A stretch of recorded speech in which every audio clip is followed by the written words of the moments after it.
Welcome. In front of me is a Philips 6200 series TV, and today I'll show you how to soft reset the device. So there's two ways you can do it, either with the remote control or with the button on the back. But simply, all you need to do is press the power key right on, for instance, the remote control, and it gets turned off. And then, just as an example, we're going to use the back. So on the back you have the button, tickle it till it gets turned on.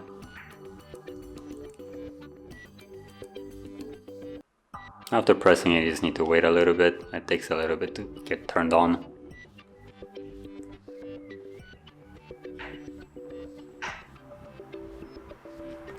And as you can see, now it's back on.